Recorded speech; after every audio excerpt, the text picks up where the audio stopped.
What's one case you'll never forget about when you were working in violent crimes? Call comes out that says there's been a small kid, 3-year-old, shot in the head. When you encounter these types of situations, how do you go on to the next one? And he's shaking me, man, are my kids alive? And I'd say, I'm sorry. Tell us about the incident that happens towards the end of your career. He fired the gun and it hit in my upper thigh and went through my femoral artery. I was able to get some shots back, and then I went behind the door frame. Is there anything you wish you did differently over the course of your career? Retired Kentucky Police Sergeant John Mattingly spent decades in law enforcement, from narcotics to violent crimes and postage interdiction.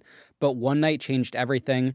During the Breonna Taylor raid, Mattingly was shot, his career was cut short, and a national firestorm began.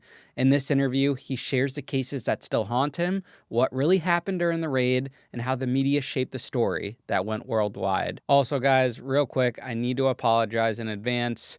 I accidentally lost John's angle after filming this episode. I thought I saved it to my computer, and apparently I didn't, so that's why I used a picture from his thumbnail that we took in studio in place of where he would actually be speaking in the video. Again, so sorry about that, but it is such a powerful interview. I didn't want to scrap it and re-record it. So hope you guys enjoy it. John, welcome to Locked In. Thanks so much for coming out here today. Appreciate you having me, Ian. You're from Louisiana? Louisville. Louisville. Yeah, oh, Kentucky. yeah. Oh, I got my two L's mixed up. I think definitely our first law enforcement officer from Kentucky. Okay. We have a ton of guests, former addicts and inmates from Kentucky, and I've been to Kentucky a few times too. Oh, that's cool. Doing, I forgot the name of the town. Oh, Summersville? Yeah, was it Somerset? Somerset, yeah. There's a couple rehab facilities there. Yeah. That we go in and speak in and do interviews. Oh, that's cool. Lake Cumberland Recovery. Yeah. Yeah, so we work with those guys. But yeah, thank you so much for coming today. I appreciate you having me. I want you to plug in your book at the top of this episode, and we'll have the link in the description of the bio. So it's 12 Seconds in the Dark. I wrote this after the Breonna Taylor incident, obviously, because there was so much misinformation out there and so many things that my city and department just wouldn't stand up for and say, hey, that's not right, it's not correct. And I was telling your dad before this, I was like, man, I was apolitical before this, right?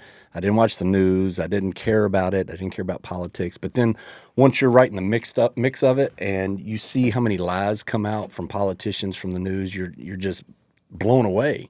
Because our whole life we were taught, the news is going to tell you the truth. I remember the old Walter Cronkite and Tom Brokaw and all those guys, and I would see my dad watch it and be like, okay, well, that happened today, cool. And I would go on about my life, as a kid. But so I just assumed everything was right that they would tell you. I didn't realize it was so politicized on both sides.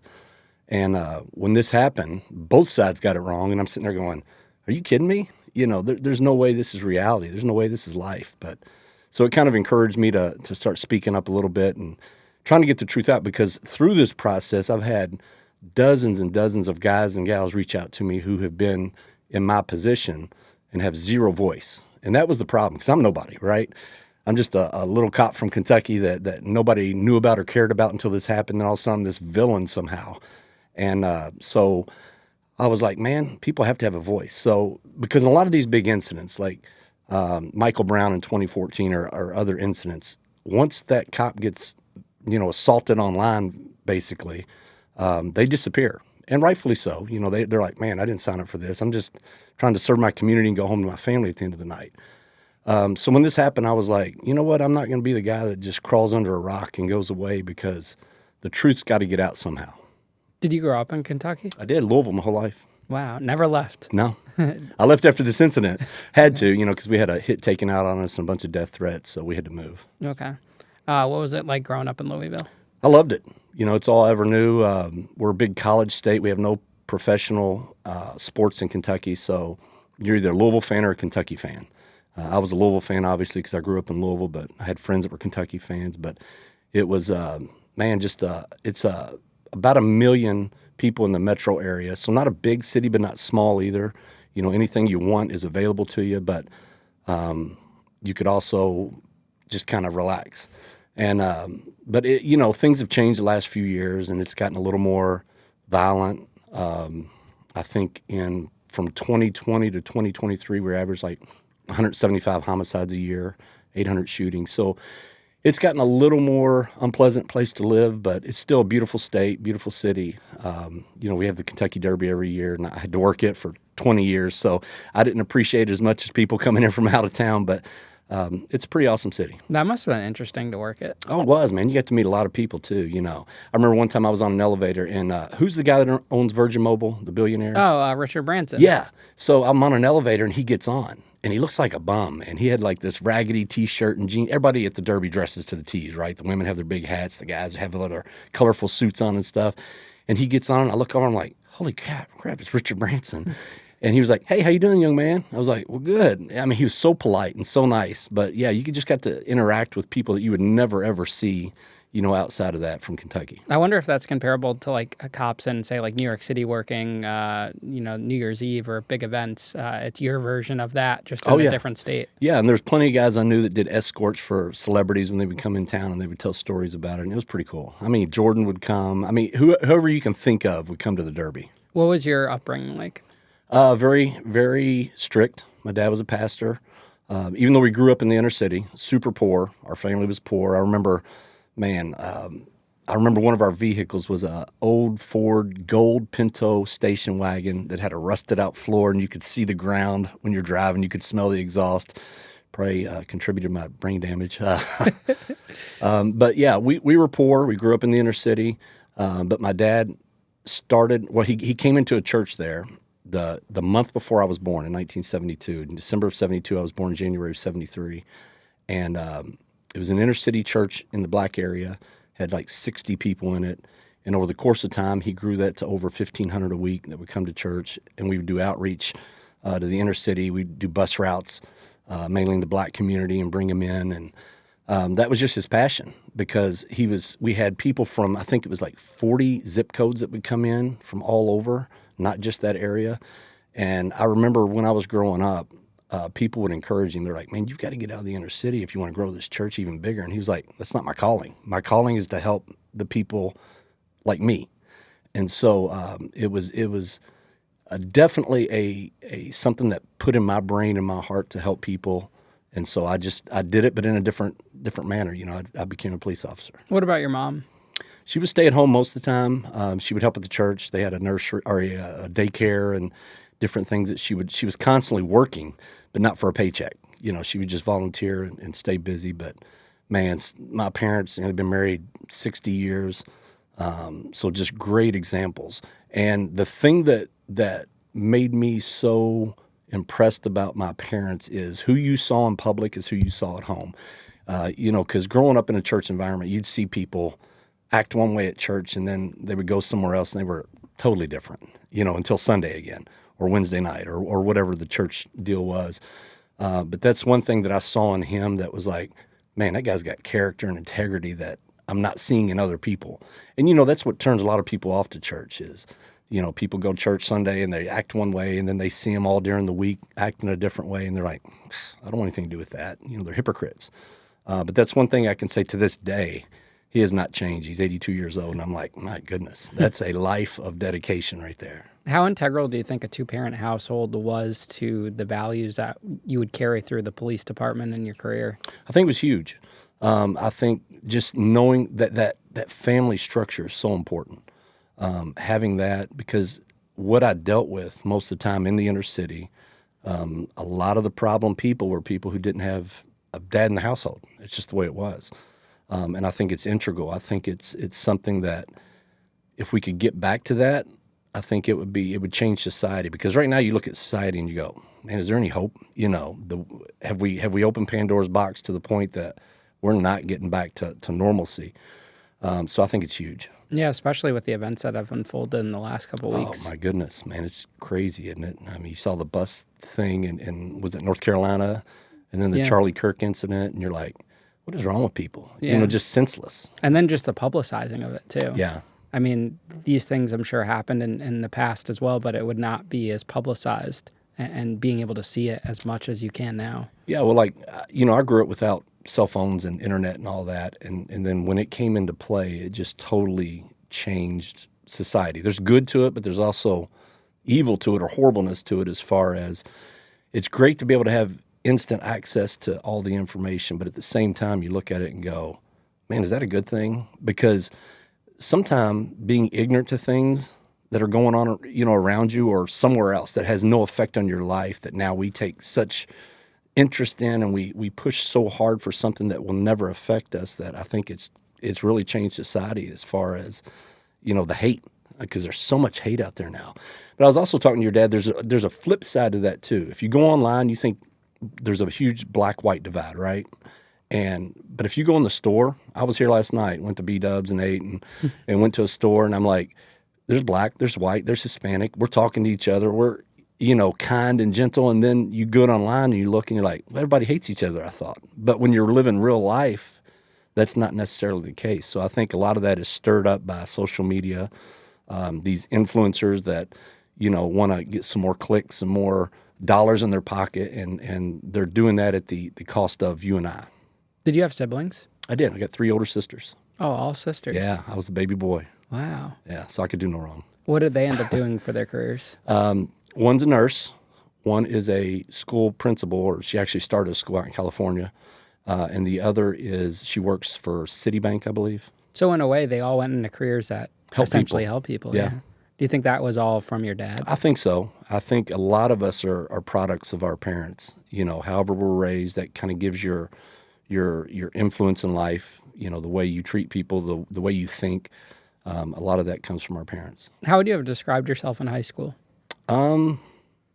It sounds cocky, but I'm popular. It was, I played basketball, even though it was a small school. I don't want to act like I was some big, athlete star, but captain of the ball team, got along with everybody. But I didn't get in trouble. I didn't drink until I was 30.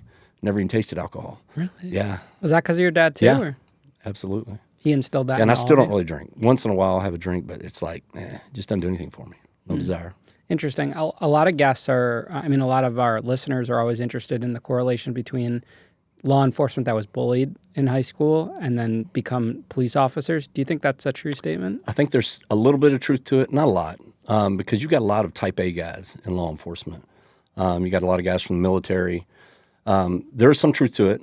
You can tell the guys that have that complex, that have that, we talk about little man syndrome on some people, the Napoleon syndrome. That's also a syndrome from guys who maybe didn't fit in, and now they've got this little bit of authority, and they want to push it on people. But it's not the majority. Yeah, we look at a guy like Kenny. He was bullied and picked on in high school, and he didn't become that officer. No, he's super nice. He's so just chill, and he's what you want. Yeah, and then there'll be people in the comments that just stir up hate, saying, "Oh, typical. He became a cop because he was bullied." It's so frustrating. No. The problem with cops is, in my opinion, you've got guys who went to college. Maybe a lot of them went. It's weird. There's a lot of Catholics in policing. I don't know why, but it seemed that's what I've noticed. And so they go to their private school, then they go to college, and maybe they're in a fraternity. And then at 22, 23 years old, they join a police department, and all of a sudden they're thrown into this environment that they've never been in their life. They grew up in not wealth, but, mid suburb, and then you've got to go to the ghetto and work, and it's like culture shock. It really is. I was fortunate because I grew up in it, so I knew how to talk to people. I understood the complexities of it. And even with the church, again, we went in the black community every single week, to reach out. We knock on doors. And looking back, I'm like, man, we went to dangerous communities as 14, 15-year-old white kids knocking on doors trying to get people to come to church. And but it did a couple things for me. It taught me how to talk to people, and it taught me a lot of sympathy, because you saw people who were in dire need, and you're like, okay, they need help. But yeah, you got these guys that go in, and now all of a sudden they're talking to people they've never talked to in their entire life. They don't know how to talk to them. So that interpersonal communication is not taught in police academies, and I think it's a problem, because everything police do is communication. Every single contact, every stop, every call for service is nothing but me talking to you as an individual. And if that stuff isn't instilled in you, if you don't already have it, some people have it naturally, but if you don't have it and it's not taught you how to do it, man, people they struggle with it. Did you go to college? I did. I went to 4 different colleges. Why I finally 4? got my degree. I just wasn't satisfied with. I didn't know what I was going to do. I always wanted to be a cop, but I was married early. I got married when I was 19. And still together to this day? No. Oh, okay. No, she didn't want me being a cop. She was like, oh, no, there's always a divorce rate, all that stuff. So Finally, when I was 27, I was like, man, this is what I've always wanted to do. I'm not going to waste my life. So I did it. And at 29 or 30, we ended up getting divorced. Did you end up going to school for criminal justice at all? No, not at all. So none of your... No, my degree's actual in pastoral studies. What's pastoral? Preacher. Pastor. Okay, Yeah. Gotcha.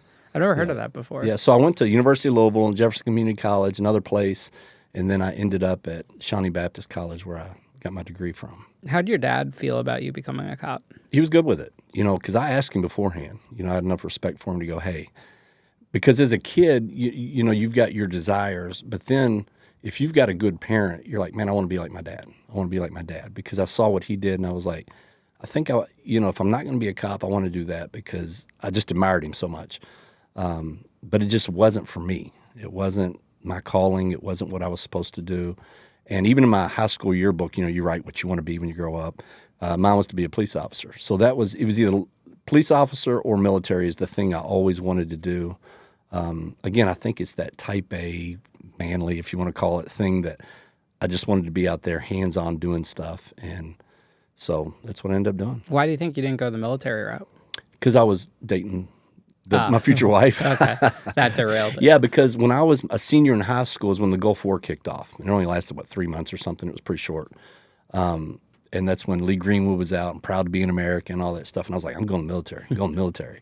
And, she begged me, oh, please don't, and I was in love. So, and that changes a lot of what we do. It blinds you a lot. Now, if your dad didn't approve of you becoming a police officer, would you still have done it? Or do you think you would have went a different path? I don't think, number one, he would have ever said, especially at 27, this, you don't need to do that. Number one, he supports police officers because he's all about, a peaceful society. That's what he wants. But I think had he said, man, I don't think it's good, I don't know because I was so determined at that point that I had felt like I'd wasted 6 previous years because you can get on when you're 21, which I'm glad I didn't. I think that's too young personally. I think at 21, guys are still, your brain doesn't finish developing to 25. And I think you're putting a lot of power and a lot of decision-making on somebody whose brain hadn't developed. And there's some guys that are great with it. But I've also seen guys that's where that power hunger comes from. When you're 21, you can tell a 50-year-old man what to do. And he's got to listen to you or else you're going to lock him up. That's a lot of authority. It's a lot of power that you got to be careful with. Are you seeing more younger cops now or kind of more ones starting at 27 or 28? It's still a mix. Your guys that come out of the military are obviously a little bit older, but it's still a mix. I mean, good luck getting good cops now, right? I mean, everybody's down, our department included. So I think they said LA's, or was it New York or LA, it's 8,000 short, from what they're supposed to be. That's a lot of people in a community that aren't there that could be helping. But again, when you go through and you started seeing in 2014 this attack on law enforcement from the political side and from DAs and judges and stuff, and you've got to make split-second decisions that somebody else can review and look at for 6 months and go, oh, you should have done this different. Oh, you should have done that different. Well, good luck in that moment being able to make a perfect decision. And I'm not talking about the criminal side of it. Any guy that commits a criminal act under the guise of a badge, screw them. They get what they deserve. But the guys who have to make these really quick, a guy's pulling a gun out, you don't know if he's pointing at you or not, and you take action, and then you're scrutinized or you're prosecuted and you have to do prison time. You see your buddy go to prison for something that everybody else would have done the same way you were trained to do.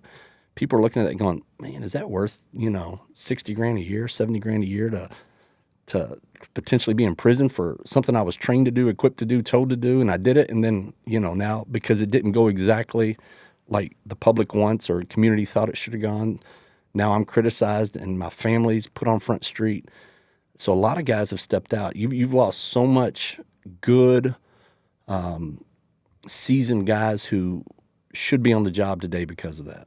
And it's being reviewed by people who have never once been in the field at all. Yeah, half of them don't even own guns. They're against them. And so you're already the enemy as they're going in thinking you're the bad guy. You talked about people in the comments saying things, and you're like, these are the people that are going on these police review boards that can't stand cops, and they think they're going to go in and make a difference. which is fine. If we aren't growing, if we aren't evolving in the police department, then we're screwed. Times change, people change, ways we do things change.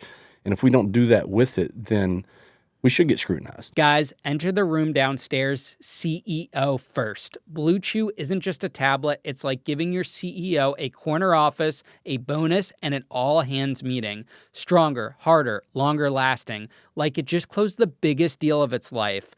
Last time I used Blue Chew's tablet before date night, my girlfriend said my CEO gave a keynote presentation. Guys, this isn't just about performance. This is about legacy, or third leg, a C. Give her group chat something to talk about. When you lay it down, they're talking about how it gets up. Nothing makes you more of a legend than a little Blue Chew.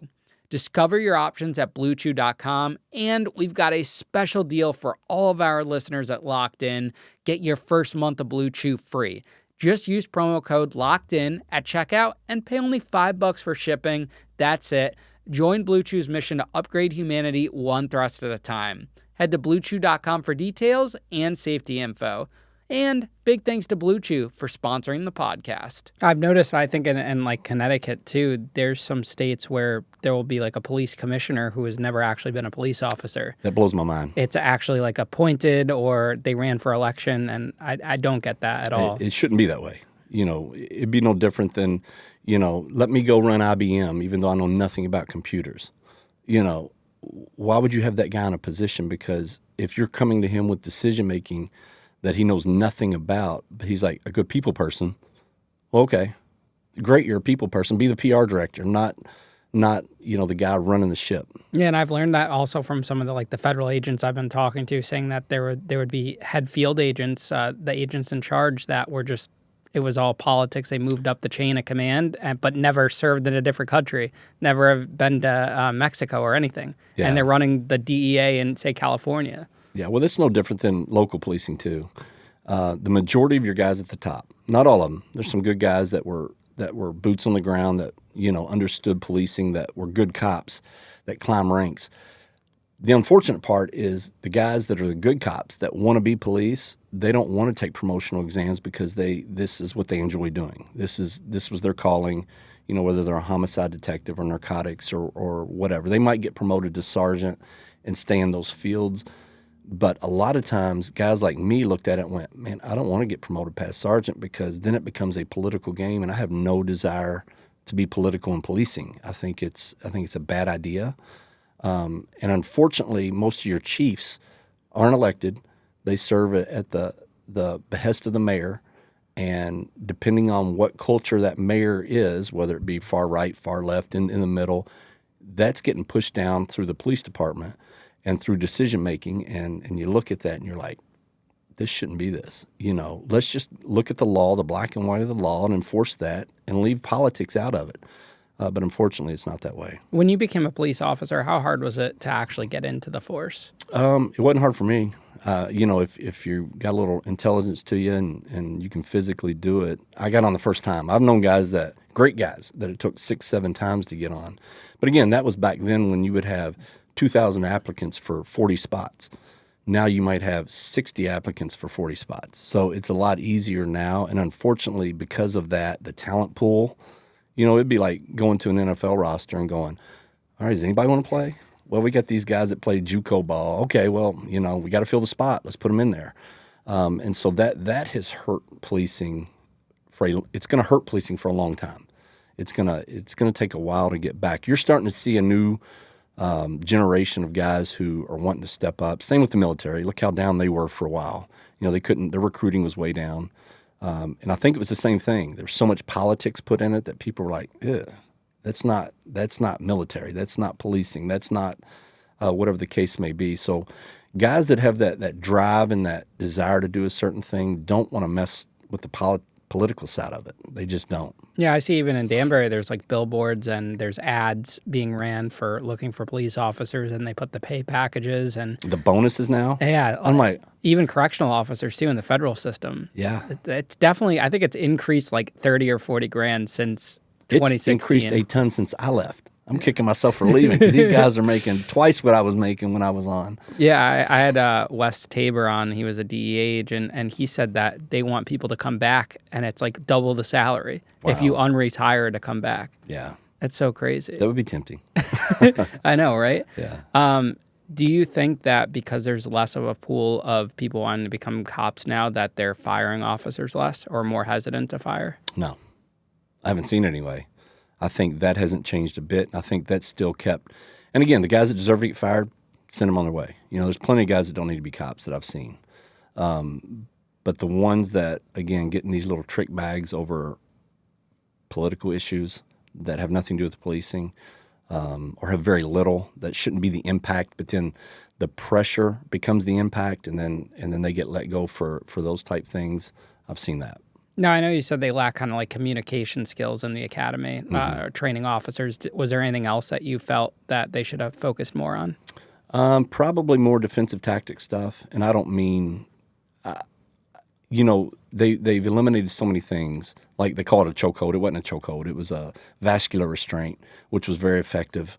And I took jujitsu, so it's not like that's not going to kill you unless you hold it forever. And guys didn't do that. You know, if you got a guy twice my size because you look at the Rodney King thing, throwing batons looks horrible. You know, you're smacking somebody with a stick 10 times and those sticks just didn't do much. They really didn't, unless you're hitting in the head, which is lethal force and you can't do.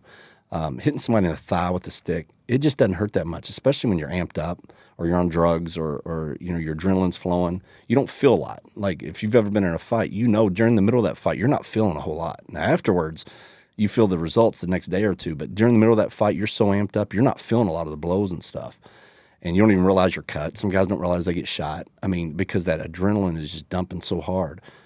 So I think certain techniques that a lot of them have gone to the Gracie stuff, the Gracie Jiu-Jitsu stuff that helps guys control people without hurting them more. I think that's an important thing. How long did it take you to actually put on the uniform and the badge from the first day of training? We had 6 months 6 months of training, and then 6 months in the field with the training officer, and then we could go solo. So 6 months is when you actually get pinned the badge and you're on the street, but you still have a trainer with you for another 6 months. So it's a year process to be on your own on the street making calls. From what you've seen from other officers in different states, is that pretty universal or it No, varies? it's really weird, man. So in Kentucky anyway, you've got a year before you have to go through the academy. So they can take a guy who has zero experience, pin a badge on him, give him a gun, send him on the street. And as long as they finish that training within that first year, they're good. And I don't like that. I think the academy first, so it gives you all your little basics.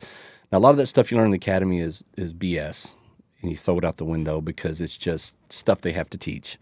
But it's not real applicable to the street. But I think you still have to have that base first. You have to have that discipline, that cognitive awareness of all the things that are involved in policing. Then you go and get your physical training with someone. But yeah, there's departments that suit them up, send them out. And these guys are learning in real time, which isn't the best in my opinion. I really enjoy the show The Rookie because it always has like the FTO officers, the field training officers, doing the ride-alongs. And there's a new show too called, I think, 911 or The Rookie or something. That was good too, showing just the process of after they go through the academy and doing those first 6 months on the job. I don't watch many police shows because I watch and go, Yeah. That's so stupid. That never happens. And and I think that's been if you look at movies and TV shows over the last 20 years, like it used to be cops were heroes in TV shows, right? Now, any movie that's involving a cop, there's a dirty cop. Every single one. So it's all this little psychological seed planting in people that cops are dirty. Or you see like Bad Boys or whatever. Man, these guys are shooting people and the next day they're in the field and then they're shooting somebody else. And you're like, man, that is so unrealistic. I mean, you get involved in a little incident and you're on paid suspension until they figure out the investigation, what's going on. You might be off 6 months for a clean shoot that didn't even involve a death.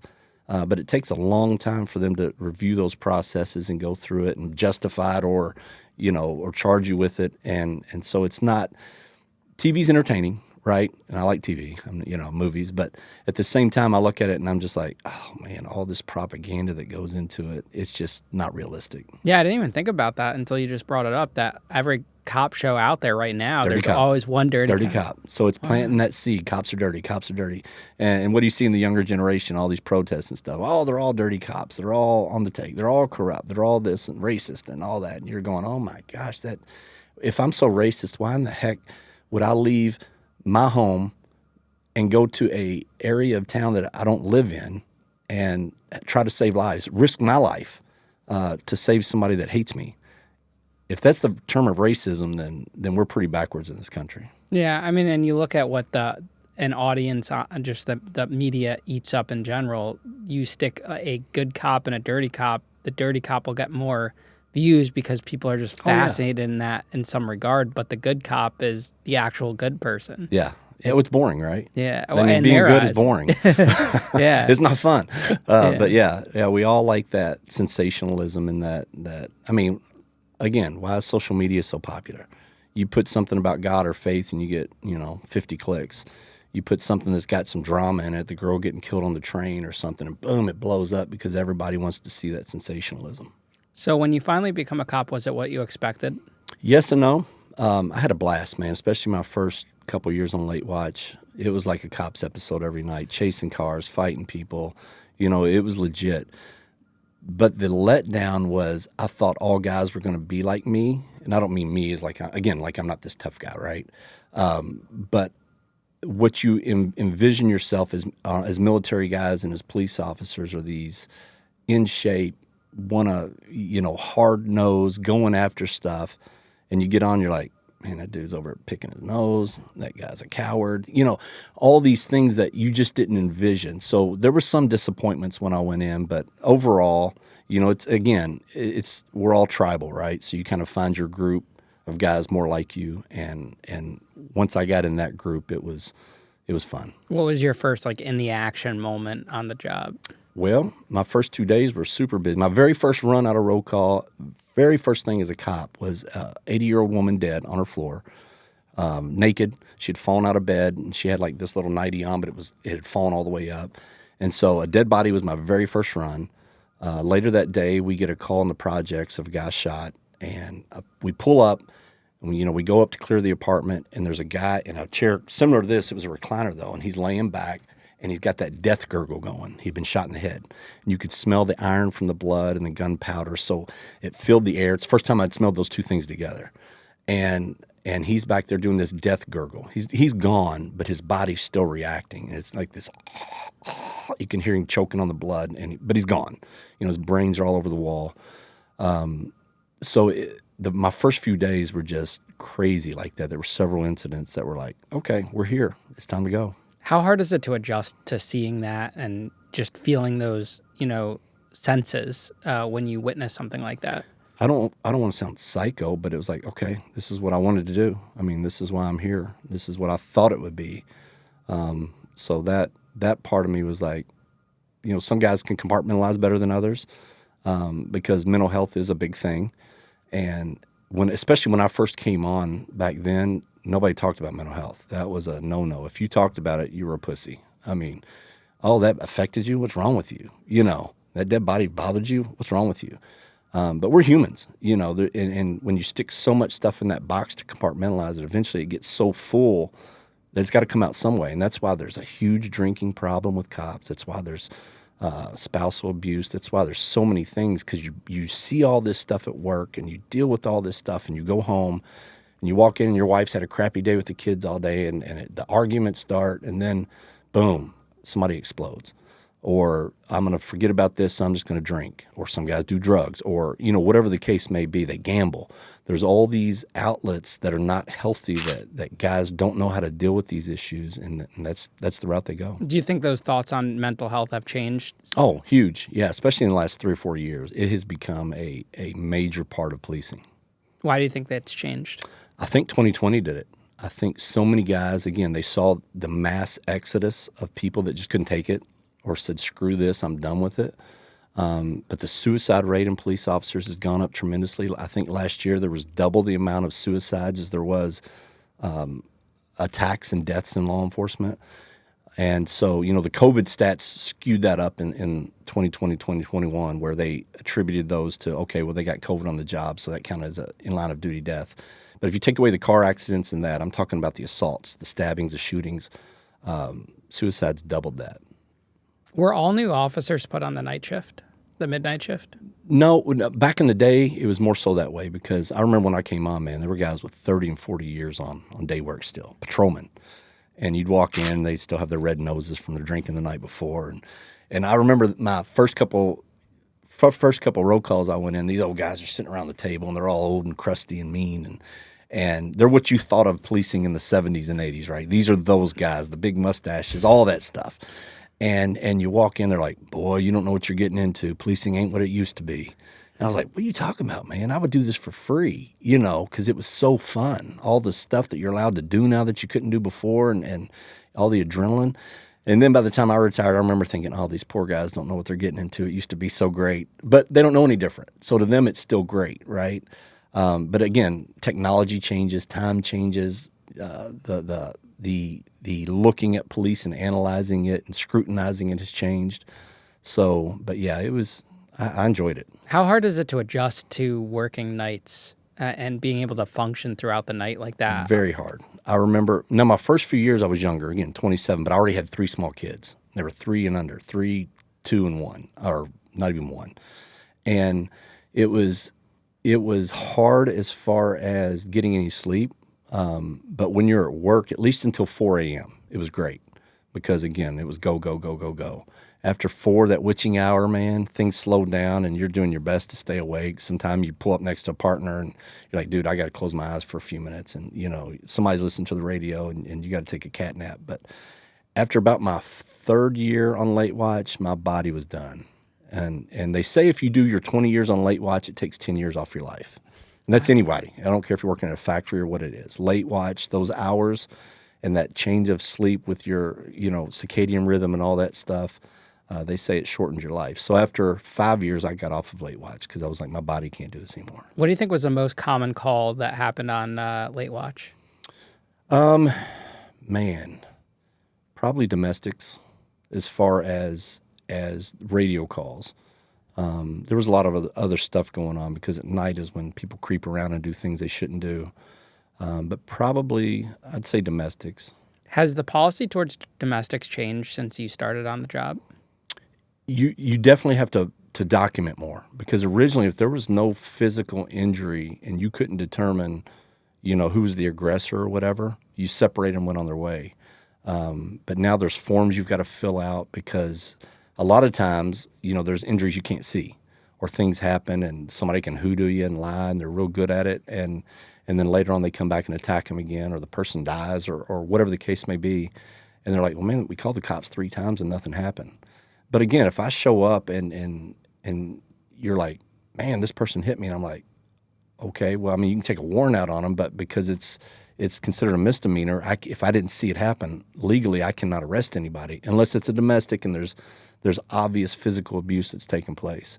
So a lot of that's changed as far as trying to protect the victim because there's a lot of abusers out there. I mean, and I didn't realize how much that took place until I got on the police department. Even growing up in the area I did, my mind wasn't on sexual abuse or physical abuse, but that's prevalent, man. Did you follow the Gabby Petito case? She's the one that was with her boyfriend out in the van. Yeah, and the cops responded to the call. Yeah. How do you think that was handled? Man, it's so hard to scrutinize if you're not there. I wish it had been handled a little better. I think, I feel bad for that girl and her family. I think that guy, regardless, was going to do something. But I wish there had been a little more follow through. But again, when you're making these runs several times a day I can't remember, was she super cooperative? Did she say he hit him or anything? Or no, it was more... she kind of covered for him, right? Yeah. And that's the problem you see with a lot of abusers. Because I remember my sister, when I was 16 years old, and I stopped by my sister's apartment. It was her and her husband. She had a little baby. And I went up and knocked on the door, and I liked the guy. We played ball together. We did certain things. And I knocked on the door, and when he came to the door, he just had this look that was different that I'd never seen before. And he was holding a baseball bat. And I said, where's my sister? He was like, what do you want? And in my mind and my body, I knew something was wrong. So I kind of pushed him out of the way. And again, we were friends, right? And I pushed him out of the way because I could see my sister in the kitchen holding the baby, and she was breaking up some ice in an ice tray. And I could tell something was off. And so I kind of pushed him out of the way, and I went in there, and she started crying. I'm like, we're out of here. I didn't know what was going on, but those instincts kicked in that something was wrong. And we left the apartment, and come to find out he was abusing her. He'd been doing it for years. And because she was a victim of the abuse, he had convinced her that, nobody's going to believe you. I do love you.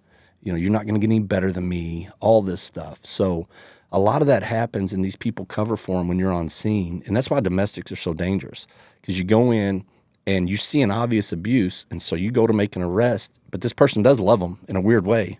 They've been so manipulated for years that then the attack starts. And so a lot of cops get killed in domestics because they just can go sideways so quick. How common is it for you to see a female abusing a male? The guy wouldn't talk about it a lot, but you could see it. There's plenty of women out there that are just batshit crazy, man, and that do it. But it's majority men. Are you ever surprised in those situations? Oh, yeah. Because, again, I never date anybody that I think would be abusive. Or as a man, I'm thinking, good luck trying to abuse me. I'm not going to let it happen. But these guys get mentally whipped too, and women do it. When you started, did you see your career going in a certain direction? Like, did you want to work up to detective or go to a certain unit? I always wanted to do narcotic stuff. That was just kind of I don't know why it intrigued me. It just did. Maybe because the area I grew up in, I saw a lot of it. I remember this guy named Merle who lived a few blocks from us, and this is the only guy around us that had a pool, and he had these nice cars, and even though he lived in the ghetto, he had a nice house and 2-story house that he built out this walkway in the back to the garage where they had games and stuff. And all he did was he recruited kids to run his dope is what he did. And so I remember seeing these little 13, 14-year-old kids in the Kroger down by us with Jordans on. Their house, the electric's cut off. Ain't got no running water. They're broke as can be. They're probably not eating at home. But now they've got new clothes on. They got Jordans on. They got hundreds in their pocket because this dude was recruiting all these kids. And it used to make me so mad. Not that they had stuff. Good for them. I don't care about that. But the fact that he was using them to run his dope, that always just made me so mad for some reason, even as a teenager. So it was just something that kind of maybe that lit a fire in me that I saw deeper than just a user. Because, if you're a user, I feel bad for you, but I don't think you're a criminal in, the criminal sense, right? You've just got a problem. No different than an alcoholic, no different than an addicted gambler, whatever. You've got an addiction problem, and I feel bad for you. I want to help you. But if you're the one peddling this stuff, knowing people, it's going to ruin people's lives, ruin marriages, kill people, I just don't have much sympathy for that. What about users that start, say, shoplifting or stealing from stores or going into pawn shops? What do you think about them? I think they're fueling an addiction. You get to the point, number one, that stuff's expensive. Especially, we saw that really big when the what were the pills called? Man, they came out. It was right after so when I first came on, it was a crack epidemic, and then it shifted to a pill epidemic. With all the what are the pills called that people got really addicted Oxy, to? Oxys, yeah. So when the oxys got real big, they were $1 a gram. So these guys were doing 40s and 80s, so $80 for one pill, and you can't keep that up. There's no way, especially if you're taking 2 or 3 a day. These guys they had to, they would get physically sick if they didn't. And so while they're a nuisance to society, right, because they're stealing, they're doing whatever, they're still just fueling this addiction that somebody got them started on. Half the time it was doctors. Somebody's getting a knee surgery and boom, they're giving them oxys back in the day. They're fueling this. And so Big Pharma played a big part in getting that part of the addiction in society going. Because when I first came on, there was no heroin. Every once in a while, you'd find black tar heroin, but the white heroin, the white China, the different stuff, it just wasn't existent. It was crack, or cocaine. There was always been weed, but whatever. And so then when it came to the pills, then it switched over to heroin, and then meth became real big in like 2003, 2004, and that was a total game changer in an animal too. After those 3 years on Night Watch, what shift did you go on? Well, after it was 5 years. 5 years. So I went to it's called a flex unit. and we had 8 divisions in Louisville, and each division had a flex unit, which was basically a mini narcotics unit. And probably 85% of the stuff we did was narcotics based. We would receive complaints from the call center that would call in complaints of people selling drugs, and so we would go deal with that. We also had to do stuff like prostitution details, robbery details, whatever in your area, in your division. That was the major thing that our major, who was the one over our, used to be captains, they changed it to majors, over our departments or over our units, whatever they need, whatever they were getting pressure from downtown is what we did. But it was probably 85% narcotics, because most of your crime diverts from that. A lot of your stuff comes from it. And are you in uniform or plain clothes? No, plain clothes. Okay. So is that like a detective type division? Yeah, it was. Okay. And what did you think of it overall? Oh, I loved it, man. It's, it's 5 or 6 guys in a unit. You're together all the time. You got a common purpose. If this guy's got an op going that day, that's what you're focused on. When that's over, you go to the next guys.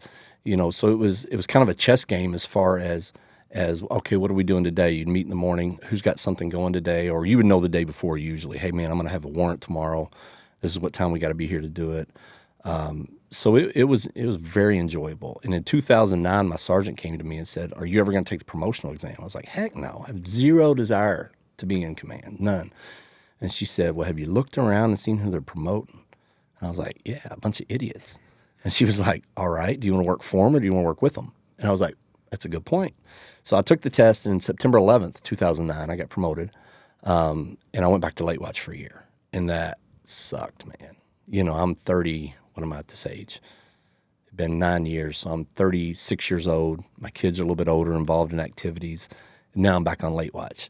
So I only did that for a year, and as soon as I could get off of it, I did. I had great guys working for me. It was a totally different environment going from a high-speed jump-out crew and warrant crew to back to a uniform. So I probably needed that reality check for a little bit.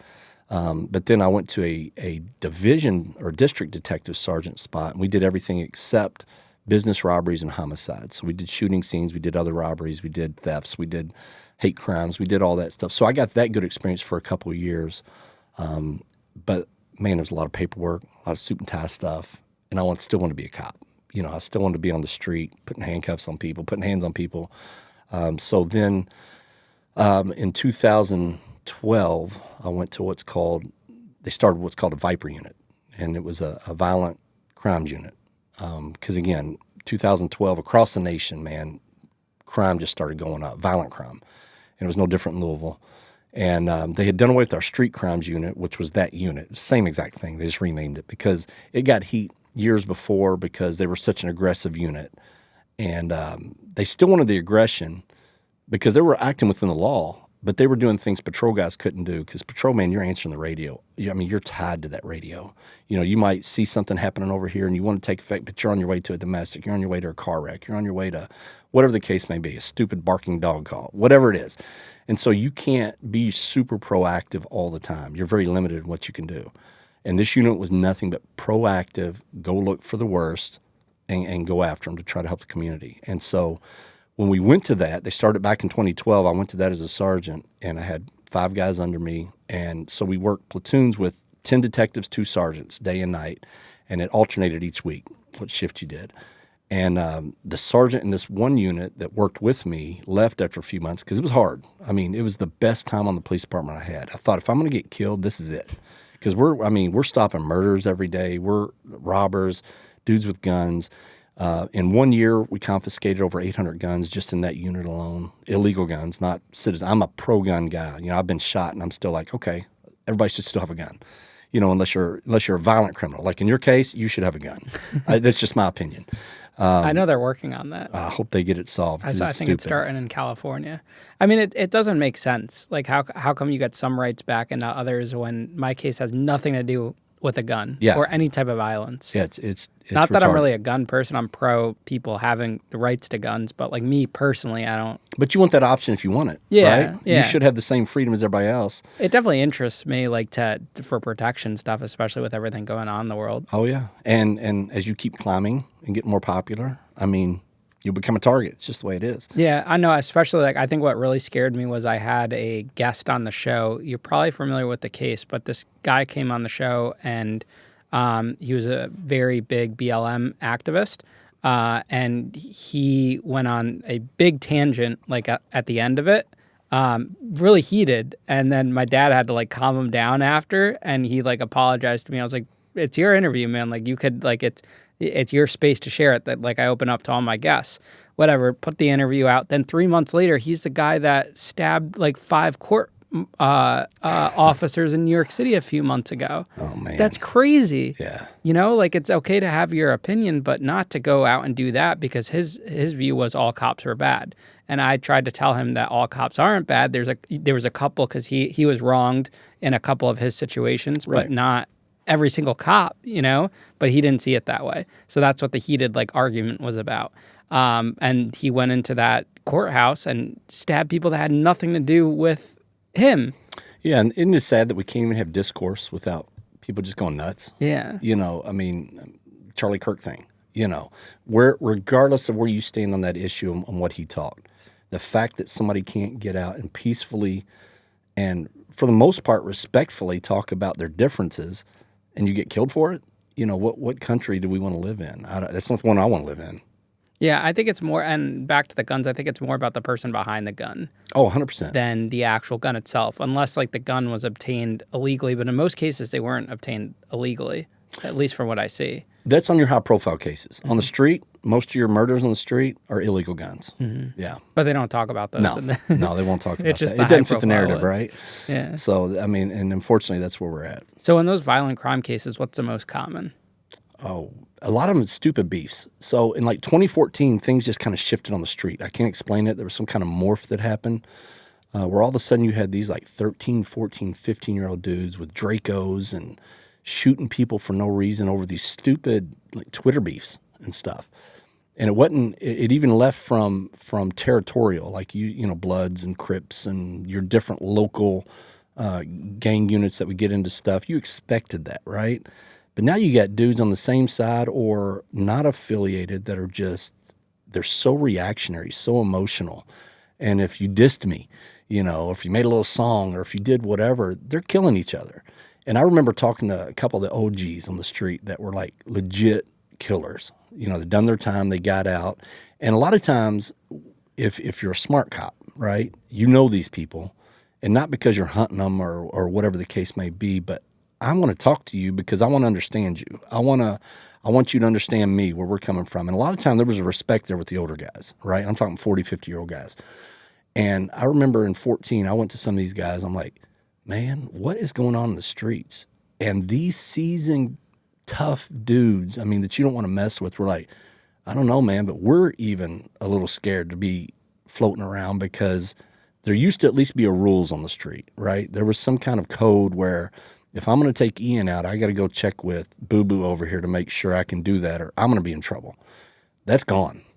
And so it's all reactionary and all emotional. And I don't know where these 14 and 15-year-olds are getting guns, but they're getting high-powered, crazy stuff. And it is scary. It really was. Now, those individuals that are joining, the young individuals that are joining these groups and participating in this violence, do you think they're recruited by older adults into this, or? Man, on your traditional gangs, yes, right? Your traditional, especially California Blood and Crip or New York, Midwest stuff is different. It's total different gang sex. Even though they might affiliate with Blood or Crip, it's a lot of neighborhood gangs. Like we had the Market Street Crips and the 38th Street, whatever. You know, all these different areas that and a lot of those guys were more, again, the family structures broke down. They don't have anybody to look up to. So they see this guy that's cool, that's got money, that's got some juice, that's got, you know, people are scared of him on the street. And so they're naturally going to gravitate to that so they can fit in somewhere, so they can have protection, kind of like prison. You know, especially when you go to these big prisons, as a white dude going in, you better join Aryan Nation. Or as a black dude, you better join Bloods or Crip or whatever. So you have that level of community, that level of protection, and it's no different on the street. Were you seeing mostly gang-on-gang violence, or were innocent people getting... No, it's a lot of gang-on-gang. Yeah, it's a lot of criminal-on-criminal.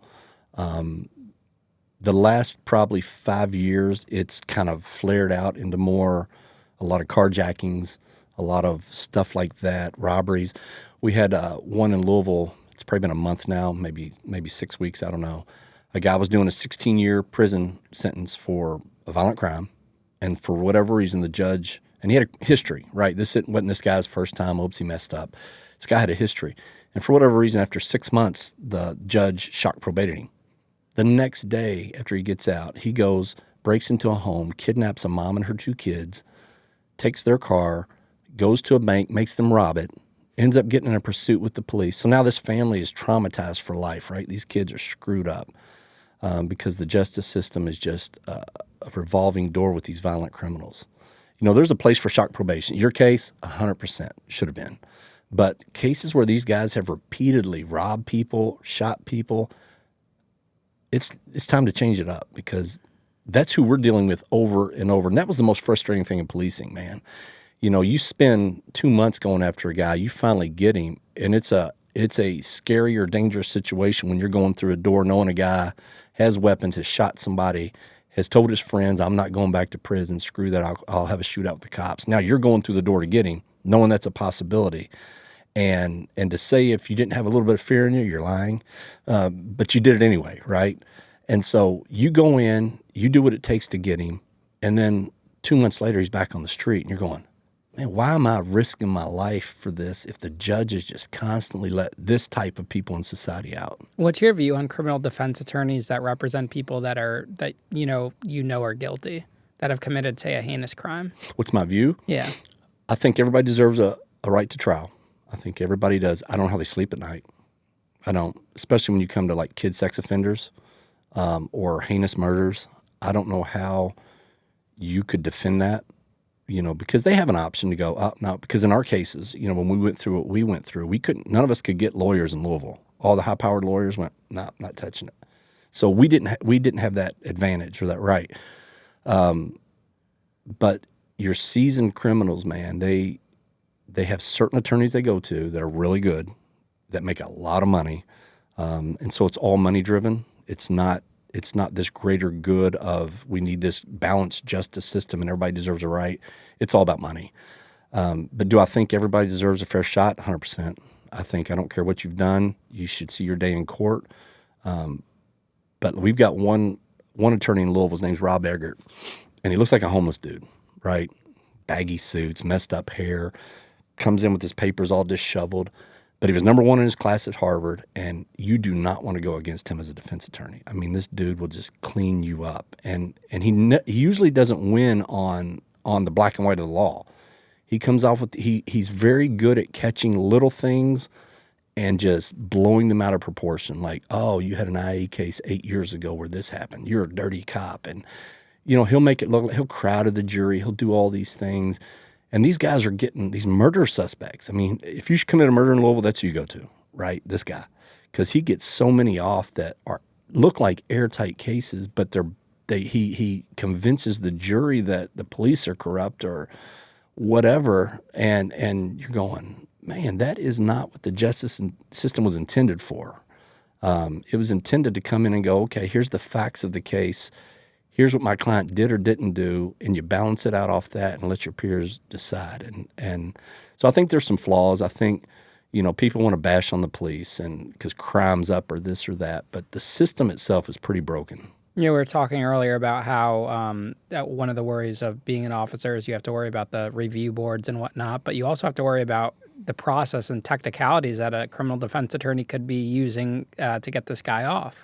Yeah, and that's another thing that, you know, we talked about communication and training, and we're taught law, we're taught all these things, but man, the dotting your I's and crossing your T's in investigations or even in regular cases on patrol, that guys take shortcuts or they don't think it's a big deal on the scene, that's what gets these guys off in court because there's just not enough training on that type stuff.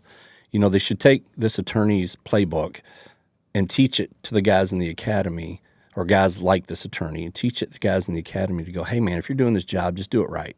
Don't get lazy. Don't take shortcuts because the effects of it are the community is going to suffer because these guys are going to get off. What's one case you'll never forget about when you were working in violent crimes? Man, there's so many. My goodness. The case that sticks out to me the most was before violent crimes. I was in a flex unit. And I'll give you a little backstory. There was a church event, actually, a youth group event, where these 4 teens, 3 of them were brothers, and one of them was their friend, had just left this event. And they're coming out, and this kid that they knew from school, but they didn't know him real well, pulled up in a car and said, "Hey, y'all want to ride?" And this church was taking kids on a bus back home, but they saw this dude they knew in a car, and they're like, "Sure, we'll get in." Innocent, 100% innocent. They jump in this car, and they leave. Well, a patrol car pulls up behind them, runs the tag. It's a stolen car. Lights them up. Dude takes off. He's 15 years old, I think, 16. I think he's 16.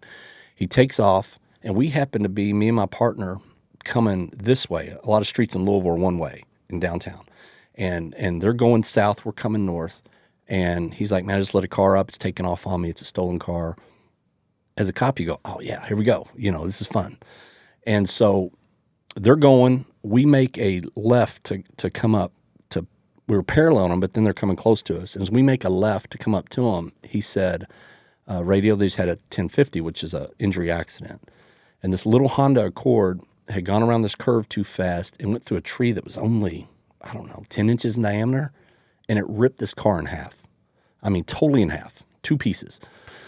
And we pull up on scene, and it was horrific. I mean, the kid in the back was stuck in there, and he's slumped, barely breathing. There's a couple of kids on the sidewalk. I mean, it was horrible. And so we're doing CPR. We're doing all this stuff. Those 4 kids all died on scene. The driver, the guy who stole the car, all he had was a broken nose. And he's sitting over there laughing about it. And so we went down to the hospital because it was going to be a big scene.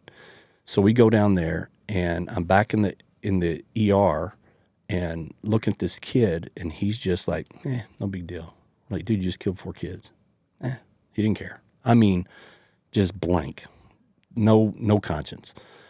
And so I'm like, man, I got to remove myself from this because I want to just choke this kid out, right? I'm mad that these other kids died. I go out to the waiting room, and in all hospitals, you've got your main waiting room, but then you've got these little rooms that a lot of people don't know about, that if it's a major event, if somebody probably died, they're asking you to sit in there to wait for the doctor's update. And this group was in this small room, and I was tasked to go in there to check on them, to let them know the chaplain's coming. Well, when the chaplain's coming, it's bad news, right? And I knew all 4 kids were dead because I was on scene. And I had my outer carrier on my vest, and I'm in plain clothes, but I had the police vest on and stuff. And I go in this room, and this dad comes up to me lost it. And he's grabbing my vest, shaking me, going, "How are my boys?" It was his 3 boys. And this is a dad that's involved, and we're talking about the black community. This dad's involved, and he's like, "Man, I just bought them all their Christmas gifts." This was like 2 weeks before Christmas. He said, "Planning Christmas, all this stuff. Are my boys alive? What do you say?" I mean, it was traumatic. I know it was for them, but my sense too, I was like, because I had 3 kids at the time, about his age, and I'm like, oh my goodness. And he's shaking me, "Man, are my kids alive?" And I had to say, "I'm sorry. The chaplain's on his way in." And just the scene in that room was horrible. That kid did 6 months, got out, and has been a career criminal ever since. He's been involved in shootings. He shot a cop since then. This is one of the people in society that just don't belong in society. And the weird coincidence is we have the state fair for Kentucky is in Louisville every year. And I would work it in an off-duty capacity. And we had this little parking area that they had coned off for all the police cars, the state police, the local police that were doing security. And every year I would see this guy that was the same parking lot attendant for this area. And I would always talk to him, be polite. "Hey, how you doing, man? Thanks, appreciate what you're doing for watching our cars," whatever. One year I'm walking in, he's like, "Man, this crime in the city's getting out of control, isn't it?" Yeah, we're just sitting there talking. And he said, "Yeah, I know crime." He said, my son died. I'm like, "Oh, man, I'm sorry. Tell me the story." That was the 4th kid. And, man, we cried together. And it was just something that just sticks with you. I think of that. I can see both those dads' faces every time I close my eyes and just stuff like that. But there's been many. And the violent crime one probably was a 3-year-old that got shot in the head. We're at a division preparing for a warrant.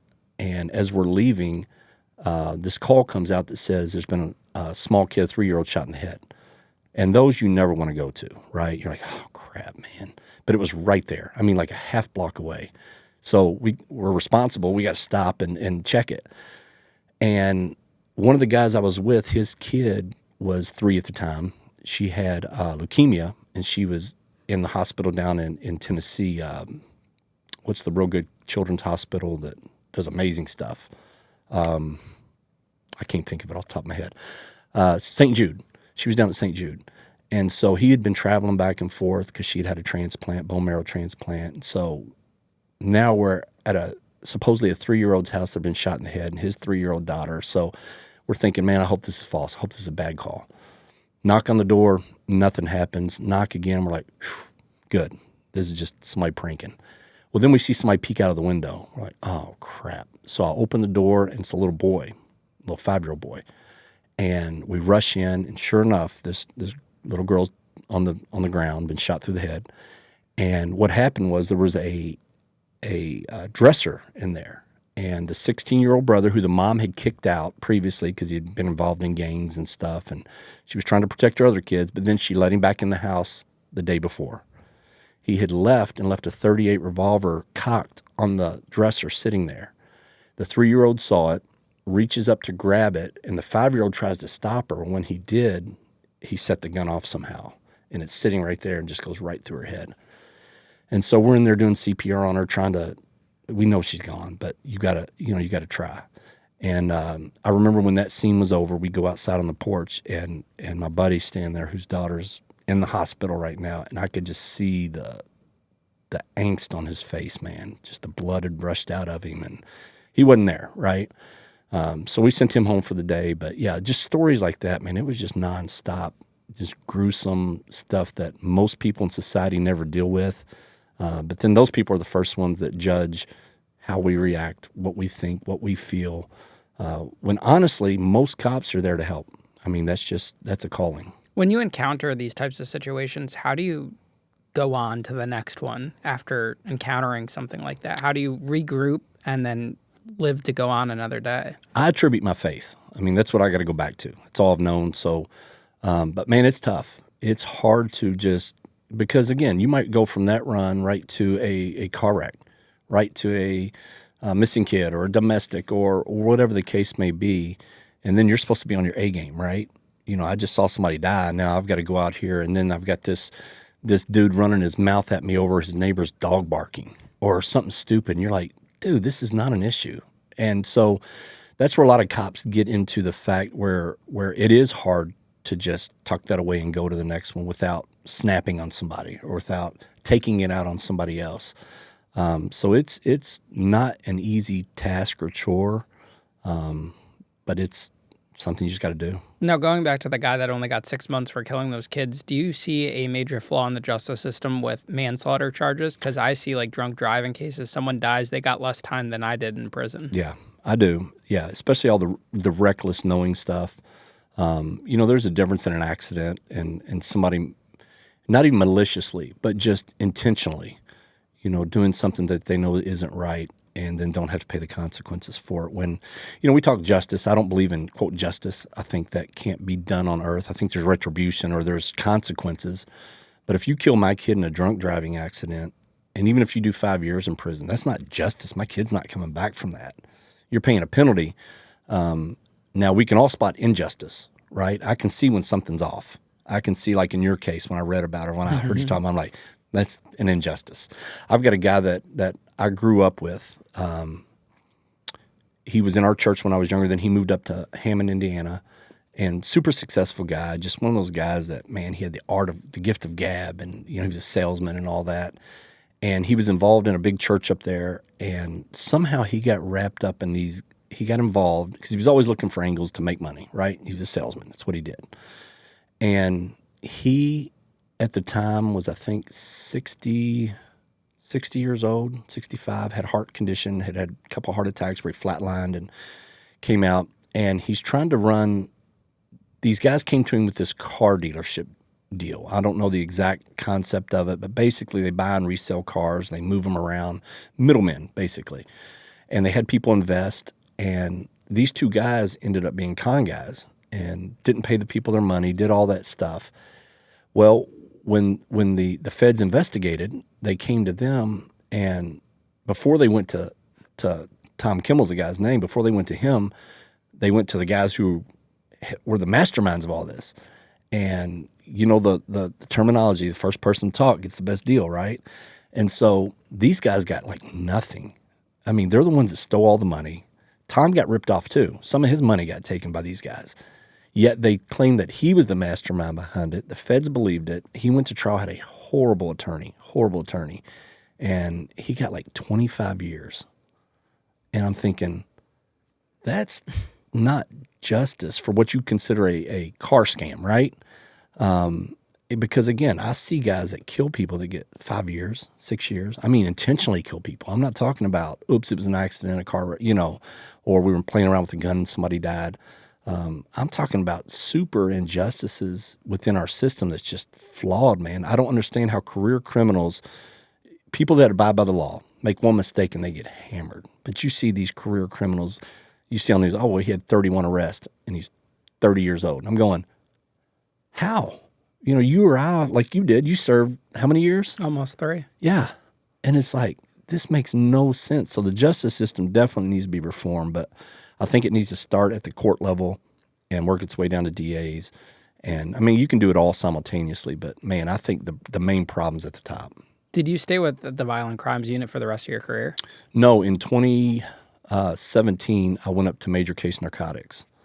And I did that. And then in 2019, I went over to what's called a Parcel Interdiction unit because we have UPS, which is the main hub for the nation in Louisville. 3 million packages come through there a day. And so much drugs comes through that. I mean, we're talking tables full off of 20 packages a night. Out of 3 million, you're only allowed to pick so many because it's everything that comes in.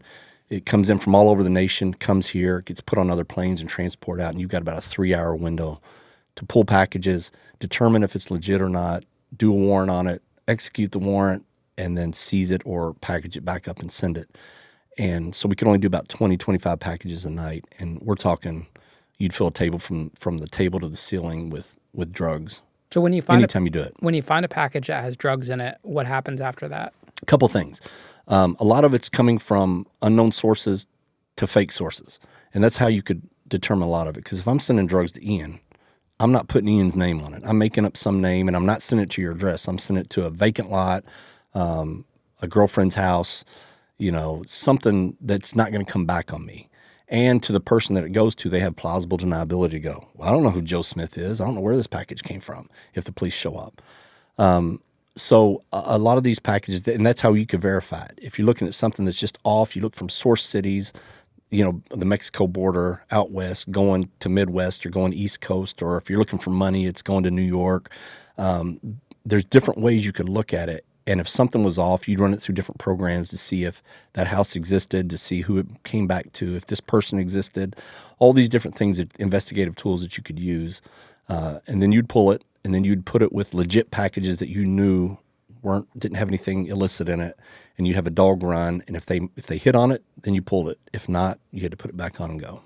And then do you actually follow up and go to the address to do like a sting in? If it's going locally, we did. If it's going to another, like North Carolina, we would call connections in North Carolina and go, hey, we got this package with 20 pounds of meth in it. Do you want it? If not, it would go in the property room. We would just seize it. But a lot of times we would try to find out if other people had cases on this type thing in that area. But again, it's got to be a really quick turnaround to do that. Because if you seize a package for a couple of days, their radar's going off. They're like, don't take that package. Just ignore it. Let it go.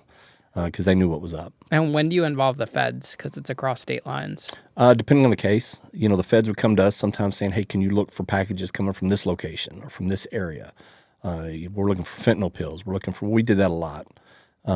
But mostly it was our finding that people didn't know anything about. And then you'd reach out and go, hey, this is what we got. Or if it's a certain amount, you'd call the feds and go, hey, what do you want us to do with this? Is it something you're interested in? If not, we're just going to, they dispose of it. Now, are these drugs packaged discreetly, or are they just so obvious in these boxes? No, most of them are hidden. I mean, we've had them in poured vases or poured sculptures that you have to break the sculpture over and get them out. They've been in freezers. And that's another cue. Okay, I'm sending a $20 toaster overnight for $150. Come on, dude. Plus the toaster on the box says it weighs, 1.8 pounds, and this thing weighs 10 pounds. That was some of the cues that you could look into.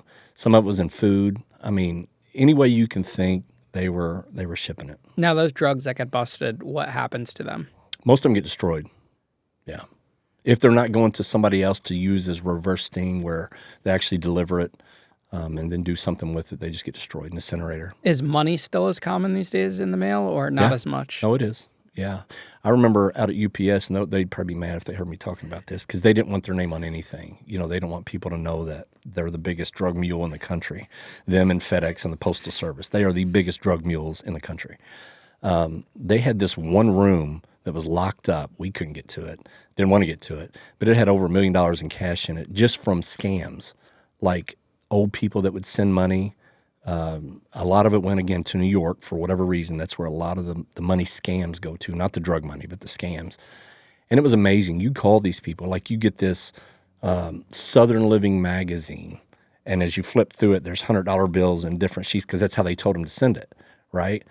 And you'd call this old person the next day and be like, Miss Smith, did you send a package up to Queens, New York? And they're like, no, because they legit think they're helping someone. I mean, they've been scammed bad. It's horrible. And we're like, Miss Smith, I got a package here with your name on it. Oh, well, maybe, and they wanted to deny it at first. And then you're like, well, it's a scam. And they wouldn't believe it. A lot of them didn't want their money, but they just didn't. They're like, nope, it's legit, no. And you're like, oh, my goodness. You feel bad for them. Some were thankful. A lot were thankful. But, man, there was a group of them that were just so sold into what they were doing. Had to be quiet, had to be on the down low, but I'm really helping somebody. So good-hearted people, good intentioned, or the mental acuity starting to slip, and now they're just getting taken advantage of. It was sad. But the drug money, that was still coming through big. That money, the $1 million, say, in that room, does that go back to the victims? Or? Well, they try to. They don't want it, so they don't know what to do with it. And the police department's like, we're not touching it. We're not saying we're policing for profit, right? We're not taking money that was stolen from people and using it to ours. So I'm not sure what they eventually did with it, but I know at the time I was out there, it was still there. Wow. Yeah. Tell us about the incident that happens towards the end of your career. Yeah, so I'm in that unit, and in January of 2020, they had started a new unit called Place-Based Investigations, and basically it was a unit that was a pilot project out of Cincinnati, Ohio, that came in and said, okay, if we're getting all these complaints on Ian, right? We're going to surgically go in and remove him in a politically correct way as far as, abiding by the law, finding a charge on him. We're going to investigate Ian until we can find what he's doing as far as, man, if he's a known drug trafficker, gun trafficker, shooter, whatever it is, you focus on that, and that's all you focus on in this group. That one target at one time until you can get charges on him and put him away. And this was their very first case, right? There's some new guys that came in from the outside that I didn't really know.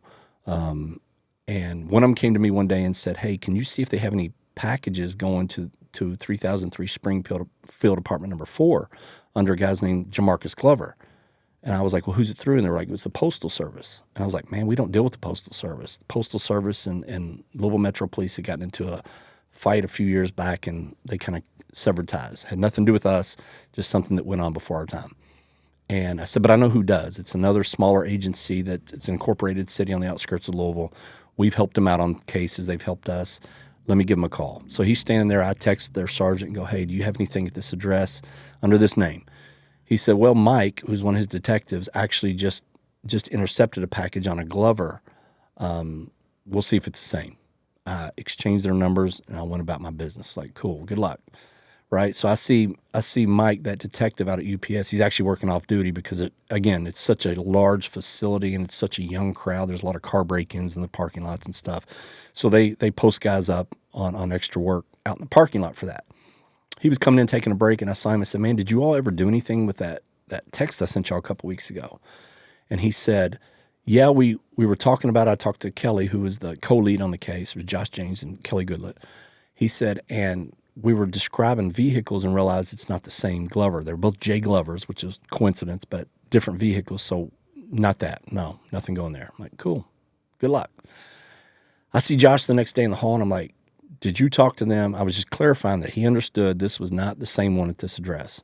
He's like, yeah, man, now I got to write all these warrants. And I was just hoping to do a rip or reversal, which is basically you show up with the package, you're dressed like a delivery guy, and you show up with a package and you do it, or you put a tracker in the package and you send it, and then you do a warrant on it.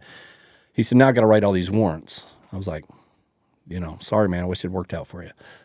Go about my business. Don't think anything of it. And we're doing, 40, 50 warrants a week on packages. So I'm constantly reviewing addresses and names and double checking. And my memory's not good enough to remember 3003 Springfield from 2 months ago. So we get this email that says, we got this manpower intensive 5 warrants simultaneous in one night going. We need any available bodies that can come into work. The roll call was going to be on Thursday, March 12th at 10 p.m. So I looked at my calendar. I'm working UPS during the day. I'm working FedEx up until 10 that night. And I was like, shoot, I'll come in. It's easy overtime, right? I don't want easy overtime. So I volunteered for it. One of my guys was going to do it with me, and then we had some other guys that were from different units that were kind of attached to us. So it wasn't the normal crew we did warrants with, but it was guys that had done warrants. And show up at roll call that night. So this is leading into Friday the 13th. It's a full moon out. It's raining. I go to roll call at 10, come out. I got 2 flats on my car. The car behind me has a couple flats where somebody had come through our lot and popped them. So now I'm kind of in a rush to get to our secondary brief location. I get the tools. I transfer all the junk from my car. It's pouring down rain, and I forgot my tourniquet. I always took my tourniquet out of my vest and put it either in my glove box or in this little holder here and threw my vest in my trunk or whatever. But I thought, no big deal. Once I got on scene, I didn't realize it until I got on scene. We're doing the secondary brief, and I'm gearing up. And I'm thinking, no big deal. I hadn't used it in 20 years. I don't need a tourniquet. Somebody's got one. That was my thought process. I was being probably too lax because the one that we took was the apartment. It wasn't – the other ones were trap houses down in our ghetto, right, in the troubled area.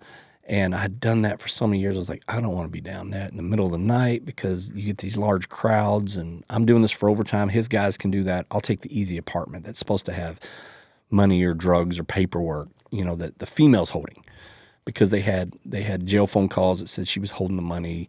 Jamarcus Glover, because everybody always asks, why were y'all even at Breonna Taylor's apartment? And I said, well, Jamarcus Glover, who was the main target of the investigation, his ID came back to her house. His car was registered to her house. His bank account had her address. His phone service was at her house.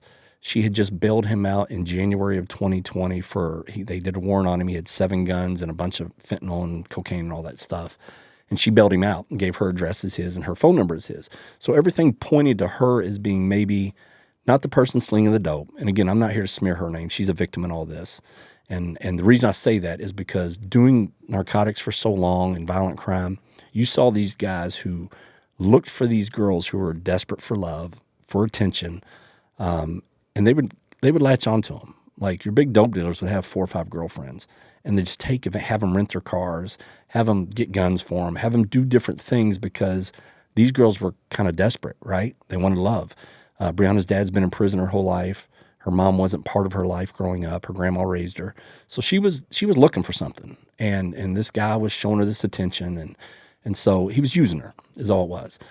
And so we go to our brief and then we finally go to the door. And when I went into the brief that night, I remember on the board, it was no knock, no knock, no knock. And then on this address, it said knock and announce, because one of the big lies is that this was a no knock warrant. We didn't knock and announce.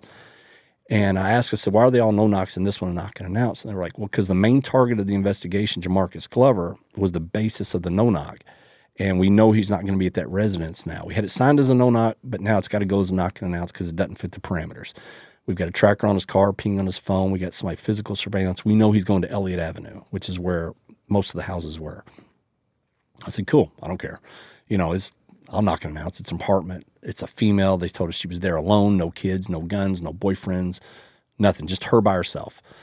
And I thought, this is easy. I'll go knock on the door. And they said, matter of fact, give it extra time. She's a heavy-set black female. We want her to come to the door. We want to keep the neighbors out of it. We want to see if she'll get on board, right? They wanted to try to get her to rat these guys out.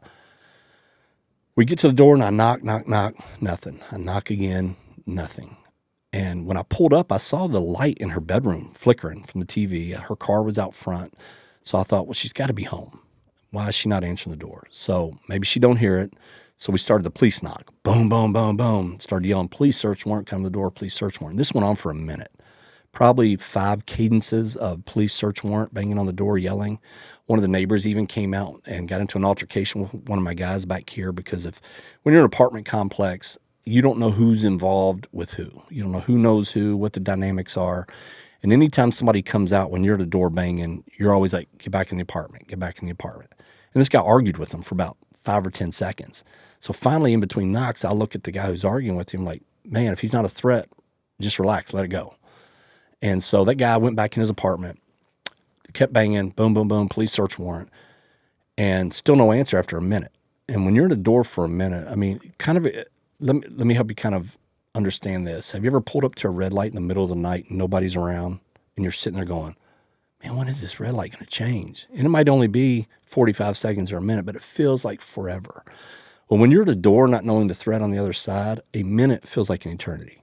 And the longer I knocked and announced, I remember more thinking, man, something's not right. Something just don't feel right. Something's different. She should have been to the door by now.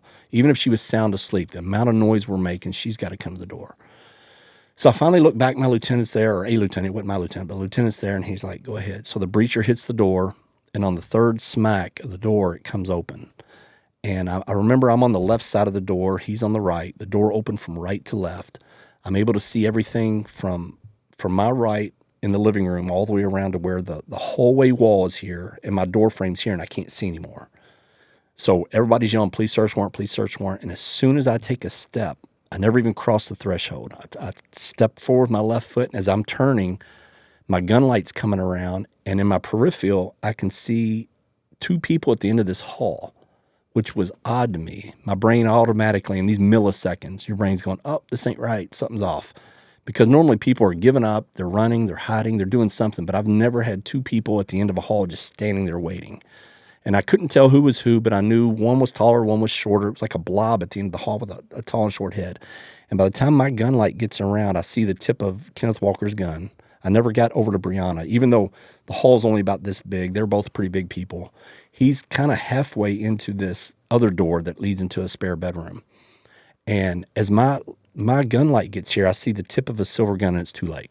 I mean, this is quick, too. This is boom. But your brain's still actively recording all this stuff, and the thought processes are going through.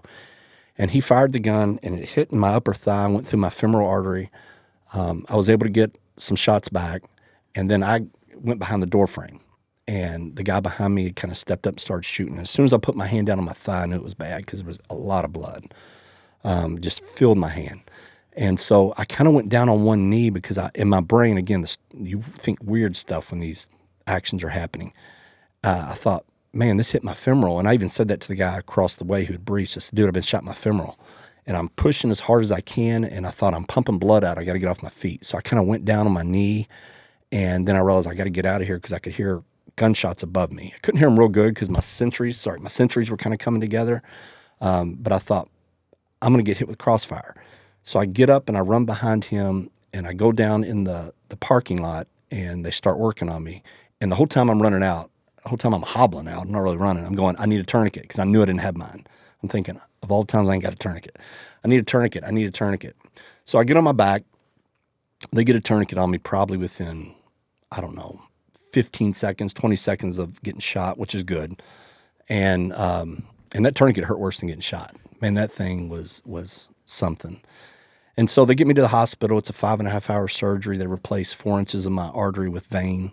And that process started. But I remember when I woke up in the hospital bed, my wife is there, and I said, man, was anybody else hurt?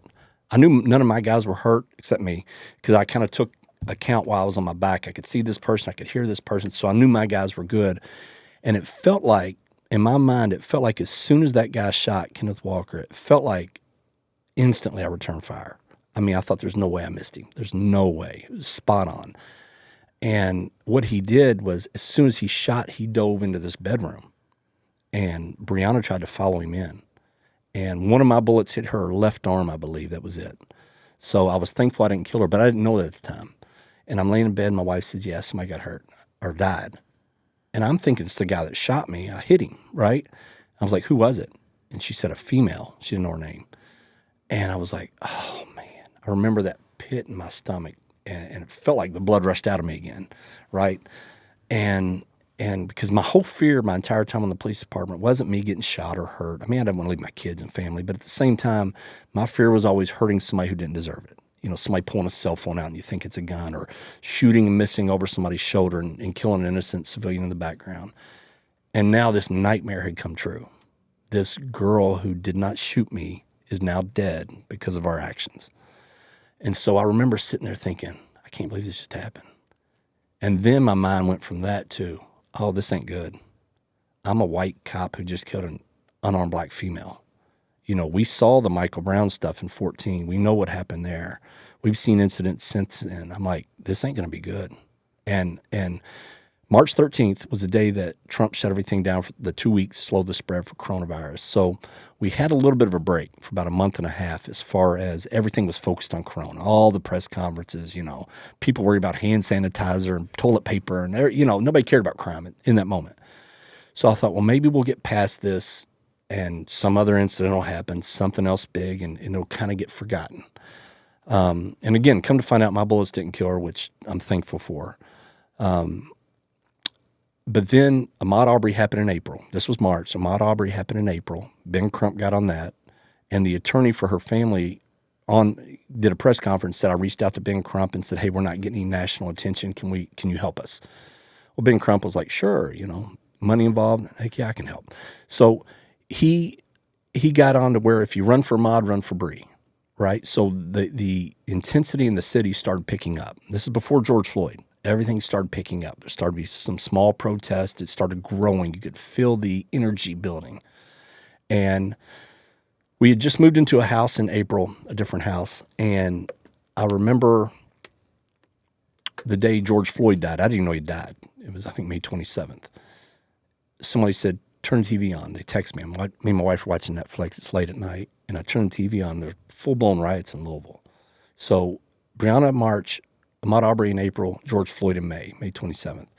Well, instantly, like a switch flipped, and it just exploded. And, I mean, 7 people got shot in the first night in Louisville riots. It was just chaos. And previous to this, we'll back up a couple weeks, the first part of May, we started getting these death threats. Like, everybody got doxxed, my kids, me, all the guys involved.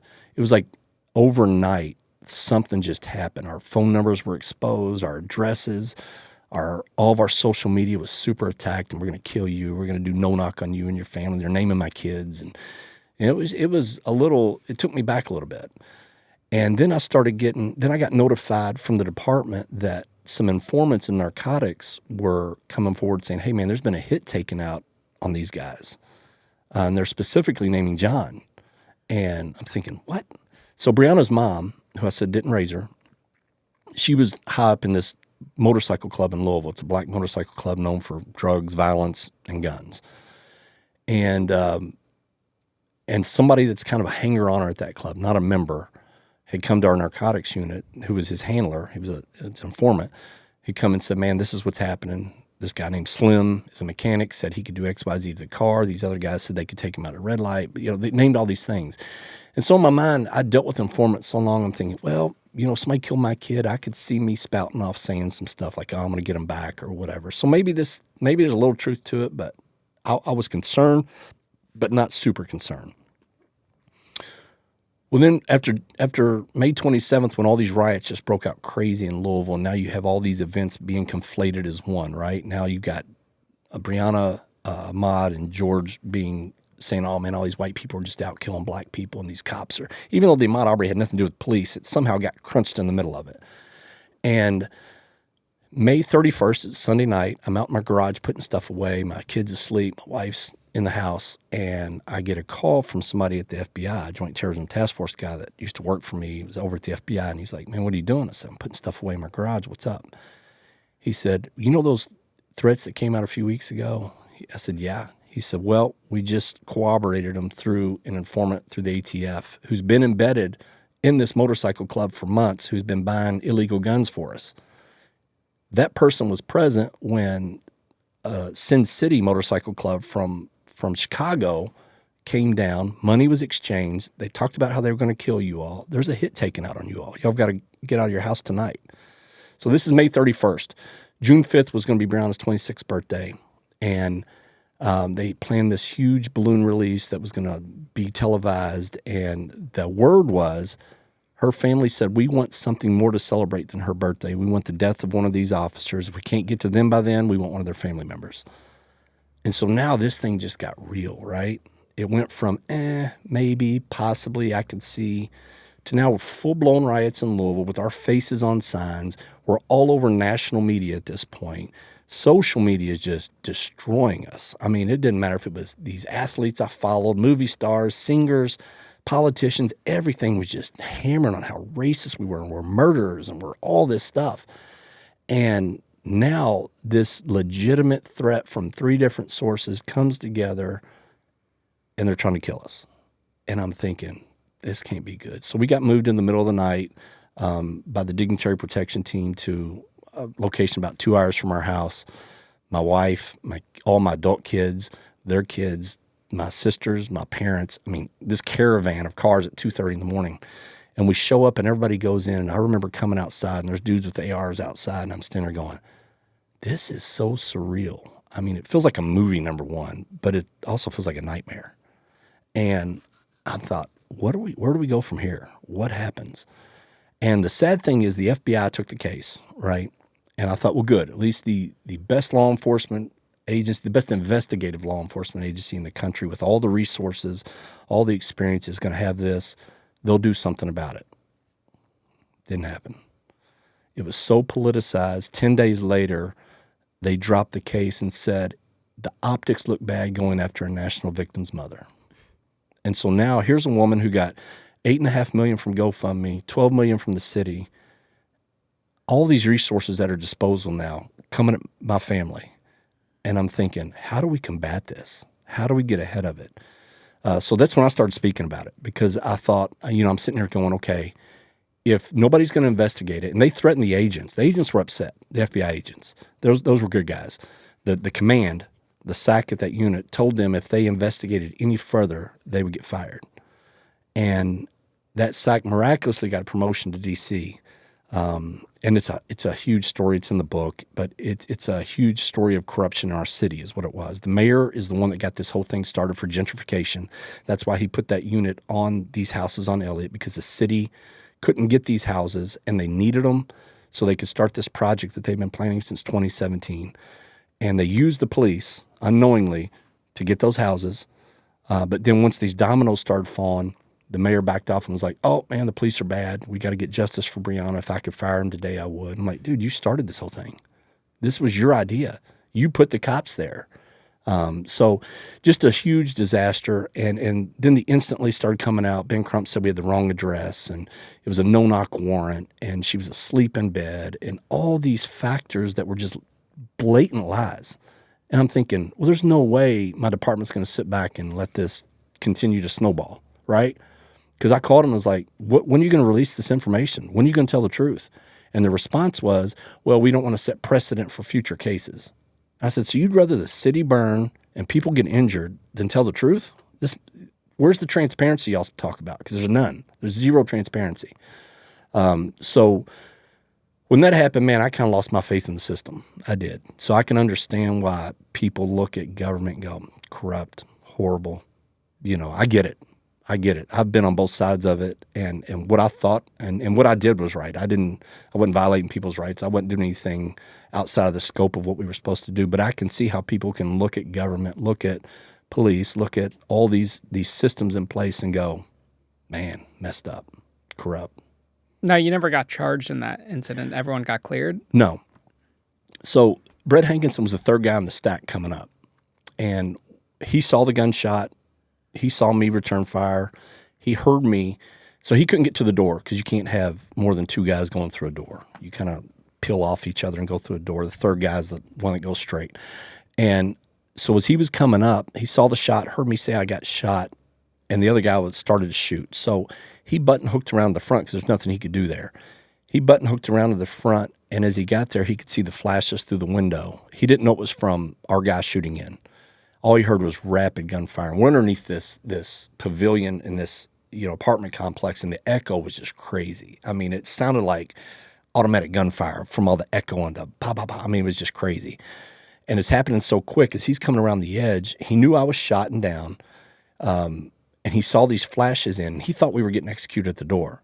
So he put some rounds through a window trying to get the guy inside. His term was to stop the threat. That's all I wanted to do, was stop the threat so you guys could get out and not get killed. And so they ended up charging him on a state level for wanton endangerment. He went to trial, got acquitted. The feds charged him for civil rights violation. We went to one trial. It was a hung jury, 10 to acquit, 2 for guilty. They did another trial, and they ended up finding him not guilty on civil rights violations of the neighbor, because they charged him with that as well because the bullets went through their drywall into their apartment.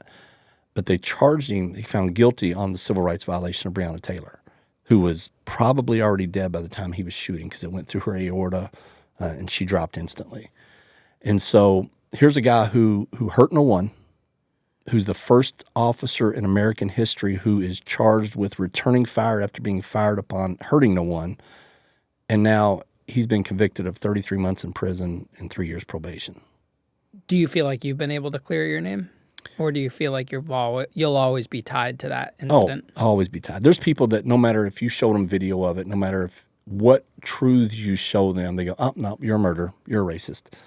That's frustrating because your whole character was just drugged through the mud. I mean, everything you worked for my entire career was just taken.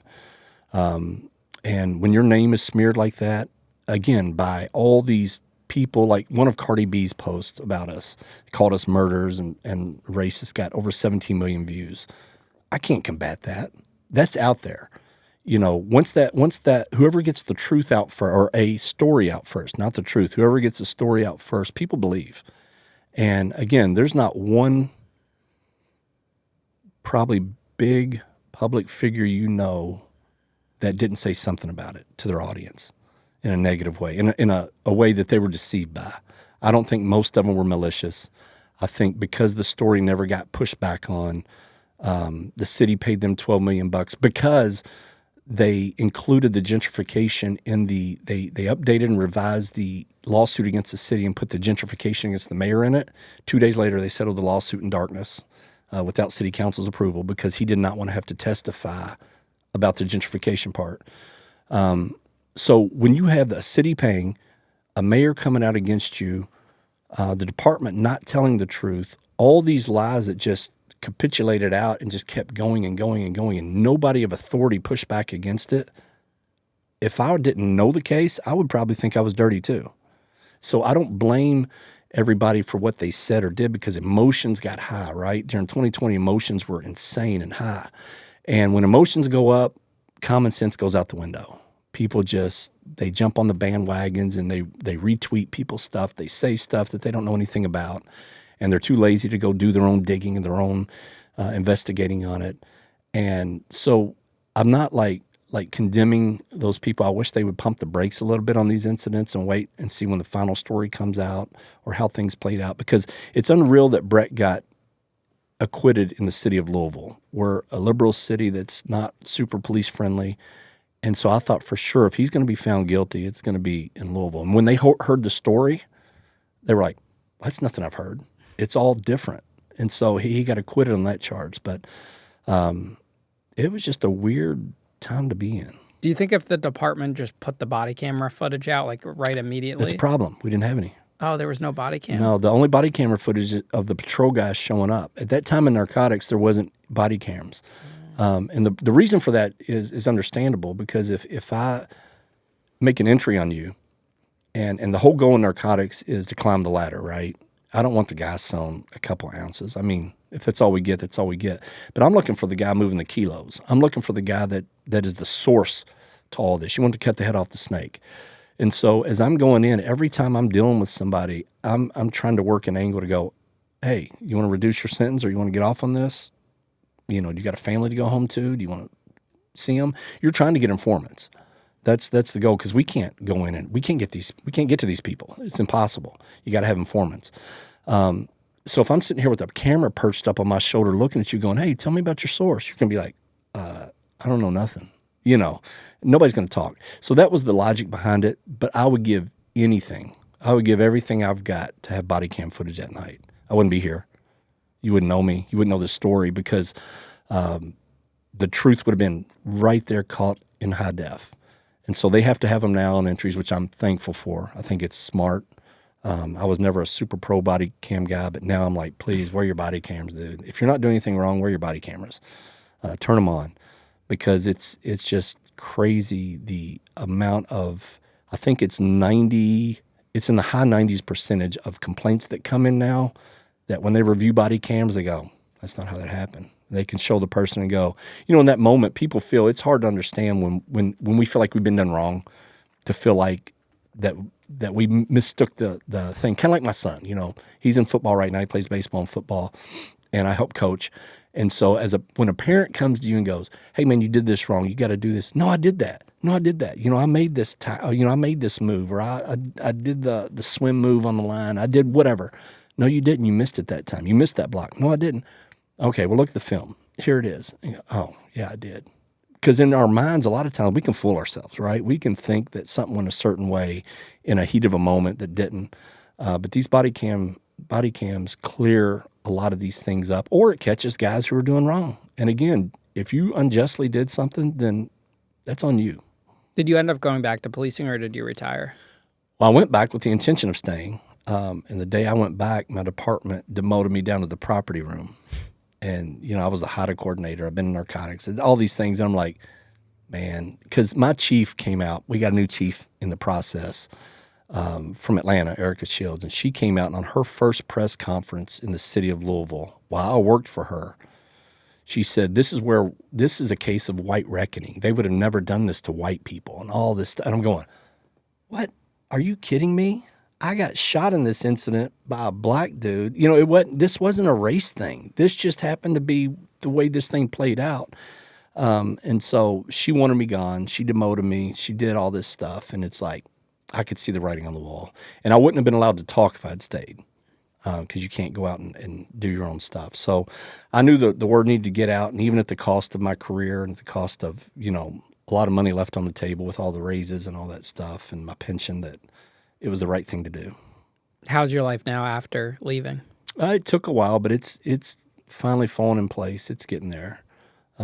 Because when you go from 100 miles an hour to nothing, which that was forced on me in the beginning, right? I went from working 60, 70 hours a week, adrenaline filled, to being at home with my wife and kid 24/7. That wasn't even my home, stuck in a place a couple hours away. Then it was like emotional whiplash. I mean, it was like everything just stopped. Now what do I do? This is all I've known for 20 years. What do I do now? You know, when you're on suspension, you can't go work another job. You can't do stuff. So it's like, okay, I'm making base pay. I'm still having to pay my mortgage, but they shipped me out here and I've got all these other bills. It was just a weird time of you had to do a lot of self-reflection. You had to do a lot of decision making of, okay, is this where do I want the rest of my life to go? You know, what's going to be my next purpose? Because this probably isn't for me anymore. What do you do now? I travel and speak. Yeah. I go to conferences and individual group meetings and stuff. And I tell the story a lot, you know, do a debrief for policing, a debrief on things that could have gone better, things that were leadership and administration failed, just trying to encourage other leaders. I do some stuff on leadership, so it's just been a different dynamic. It keeps me involved in the police world, but at the same time, hopefully helping people not be me. I don't want anybody else to be me or be put in this situation. Do you feel like the law enforcement community support you? Oh yeah, in everything that happened. Yeah, a lot of times they'll all go to places and they'll say a couple of things. Hey, they'll come up to me afterwards and go, "Man, I didn't even know a cop was shot here in this incident." They never heard about that. They just heard about, you know, the other people. Or they'll go, "Man, before you came, I thought you were this scumbag, dirty cop that now that I've heard the truth, I get, oh, man, the media lied to us." Yeah. Do you think that's common in a lot of these situations? I think about it the is. media? I think it is, especially if there was no pushback from anybody or anything, which made this a little more rare as far as you didn't get two sides to the coin and then be able to make your own decision. And that's all I ask of people. Put your truth out and then which I think should be the truth. I don't believe in your truth. I shouldn't even have said that. But put the truth out, or put the media side out, put the police version side out, and let people decide for themselves. All this agenda pushing stuff, because in the ultimate scheme of things, we're just a little cog in the wheel that gets replaced. Next man up, kind of like a football roster. If a guy gets injured on a pro roster, blows his knee out, okay, next guy up. And that's how it is in policing. And so the little man just gets totally railroaded because it doesn't affect the system. It doesn't affect this moving part up here. Just dump him out. If you gotta, dump on him. If you gotta let him be the fall guy or throw him under the bus, that's fine. We got to keep the system moving. Is there anything you wish you did differently over the course of your career? There's sometimes I wish I'd done something like homicide, maybe branched out my investigative skills more, just so I had more resources to fall back on when I left. It may have opened some different doors, but other than that, man, I had such a fun career. I had such a good career. I try not to look back on things with regrets and just go, okay, what do I learn from it? And now what can I do different? What do you think's the biggest lesson you learned for your career? And this is what I tell guys, do not sell your soul, do not sell your life to the career, right? I missed out on things with my older kids that now, because of the position I'm in, I get to coach my kid. The time wasn't there for that before. Guys get so invested and so enthralled in their career, whether it be policing or whatever it is, any career, right? You can equate this to anybody. If you sell your soul to it and you neglect your family, one day that career will stop, and you're going to have something. And if you neglect your family your entire career, they're probably not going to be there when you're done. And I was fairly balanced. I tried really hard. I was cognizant of it, but I could have done better. There's times I didn't have to go into work but they have to have me. I didn't have to have me. I'm not that special. But I wanted to be there. And so that was probably my biggest takeaway and the biggest thing. Kind of like I tell guys now too, in policing, a big flaw is when you get off your shift, you and your buddies go, man, let's go have a drink. And then they go have a drink. Now, I never did this because, again, when I came out, I already had 3 kids and responsibilities, and I just didn't have time for it. Not because I didn't want to go hang out with the guys, but cops make cops their friends. And I was fortunate to be able to already have an outside friend group and have kept them over the course of my life. And that kept me balanced. It kept me grounded a lot, where I wasn't going out after work hanging out with just cops. And then we're talking, we see all this negative stuff, deal with all this negative stuff all day. And then we go home or we go out, and what do we talk about together? All the negative stuff, how the department's treating us, how the citizens are treating you, how blah, blah, blah. So it's negative, negative, negative.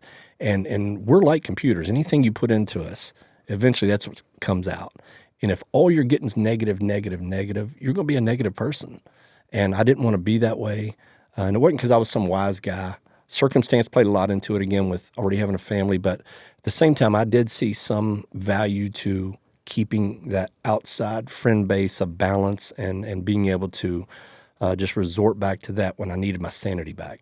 Because this job, it'll put a toll on you. John, I appreciate you coming on the show today. Yeah, thank you for having me, Ian. Yeah, thanks for an incredible interview and taking your time to come be here today. Well, thank you. Awesome. And we'll have the link to your book in the bio of this episode. Sounds great, man. Great.